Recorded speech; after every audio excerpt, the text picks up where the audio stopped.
धरती के स्वास्थ्य को और इंसान के स्वास्थ्य को बचाना।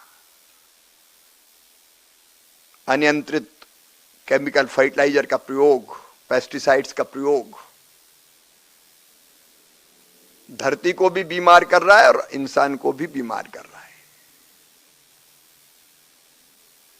अब आजकल कितने तरह की बीमारियां इनके कारण हो रही, मनुष्य को भी। उसके विस्तार में नहीं जाना चाहता। मानव स्वास्थ्य के लिए गंभीर खतरा कई तरह की चीजें हैं और ये भ्रम है। मैं पूरी तरह संतुलित उपयोग के पक्ष में हूं, लेकिन हमको कभी ना कभी ये सोचना पड़ेगा कि ये धरती केवल हमारे लिए नहीं है भाई, आने वाली पीढ़ियों के लिए भी है,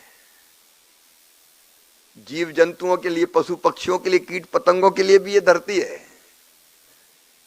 अब आप बताइए, पहले बरसात होती थी, केचुआ घरों में घुसता था, आजकल केचुआ महाराज खत्म ही हो गए। और केचुआ मतलब कीट मित्र, मित्र कीट।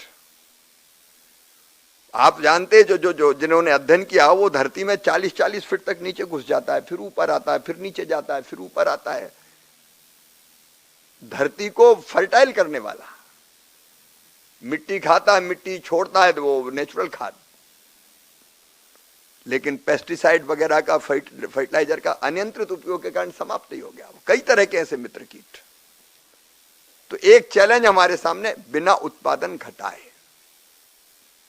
बिना उत्पादन घटाए। उत्पादन तो बढ़ाना पड़ेगा, पॉपुलेशन बढ़ रही है, आपने आंकड़े दिए, मैं उनमें नहीं जाना चाहता।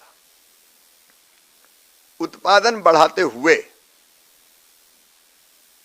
हमको धरती को सुरक्षित रखना है और यह किया जा सकता है नेचुरल फार्मिंग के माध्यम से। वैज्ञानिकों ने ही किया यह प्रयोग कि नेचुरल फार्मिंग अगर पूरे विधि पूर्वक की जाए तो उत्पादन नहीं घटता, उत्पादन बढ़ और जाता है। और जो क्वालिटी होती है, फल हो, सब्जी हो, अनाज हो, उसकी कई गुना ज्यादा बेहतर होती है।